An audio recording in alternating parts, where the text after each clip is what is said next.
Shalom and salams. This is Lyrical Index coming back to share a couple of thoughts and a couple of things that I've noticed in our history as people of color.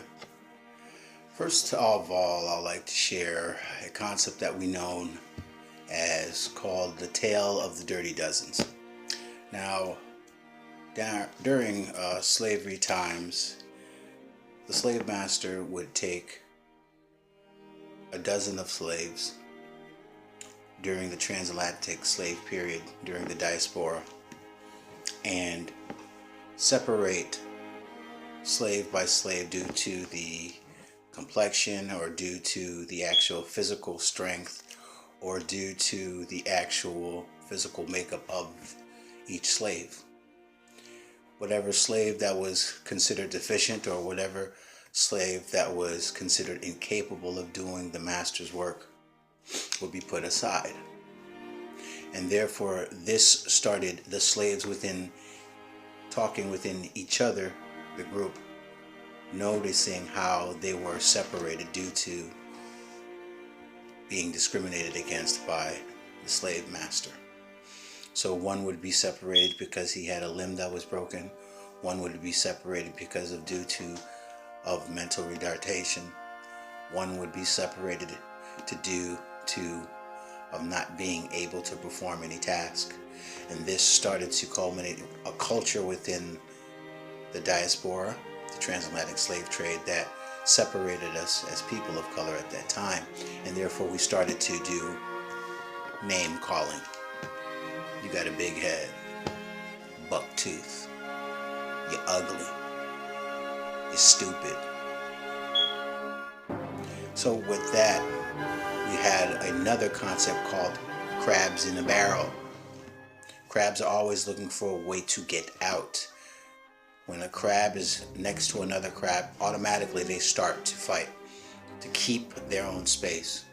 And this is what's been permeated through the community of color, or I would not say the black community, because black is not even a color, it's a shade, or the African American community.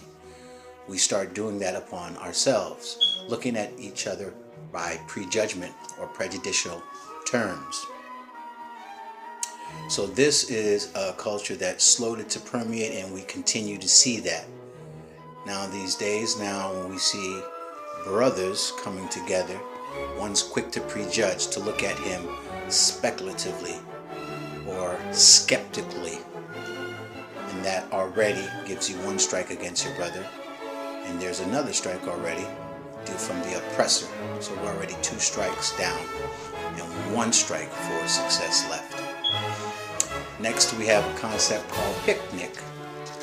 Now if we look at the word picnic, this was a term that Caucasians used to select a person of color, to use that as a term to select the person, and then for pick that nick, or pick that nig, or pick a nig, or pick a nigger.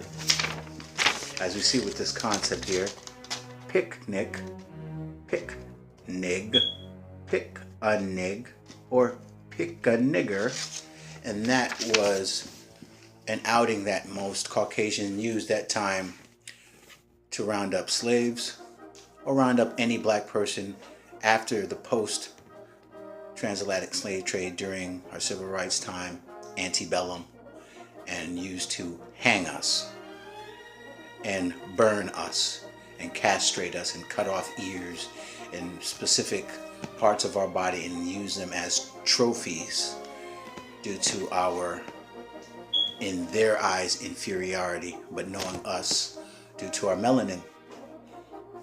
And now we look at that as a picnic, which if you have the concept now, you can understand how that word became.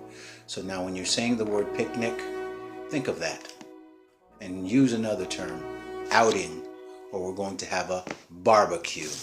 And that is very important to understand. Next we go to another concept called a barrel of laughs. When we look at barrel of laughs, this was a concept associated with any time a white or Caucasian slave master was a group with an other or other people, and there was a slave or a man or a woman of color or a child of color, and thought something or assumed or perceived something was funny, they would laugh. But if they would laugh, that would be considered disrespect in front of the master, and they would be publicly hung from that. So once a slave was caught laughing, he would automatically run to a barrel that was set out in the field, and he would dip his head, or she would dip her head, or the child would dip their head in the barrel and laugh. And if they came out still laughing, they would be hung. So this is what we call, it's a barrel of laughs. Get it? Barrel of laughs.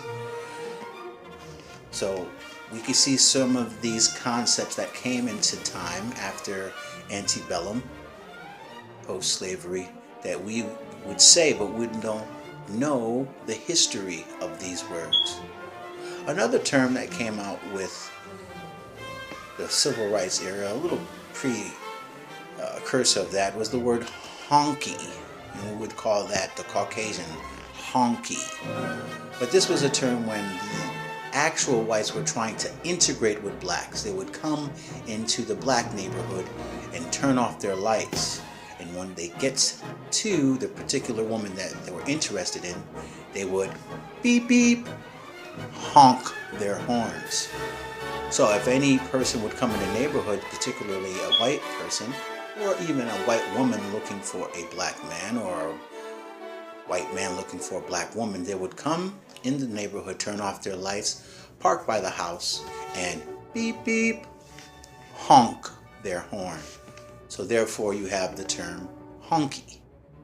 So words that we usually use in everyday conversation, these terminologies have deep roots within our culture as a people of color. And these are certain things that I just wanted to share with you so we can think and reflect and introspect of the kind of words that we use and see the various roots, history, and culture and etymology that it stems from. I'm Lyrical Index. Just wanted to share some words with you, and like always, make it a good one.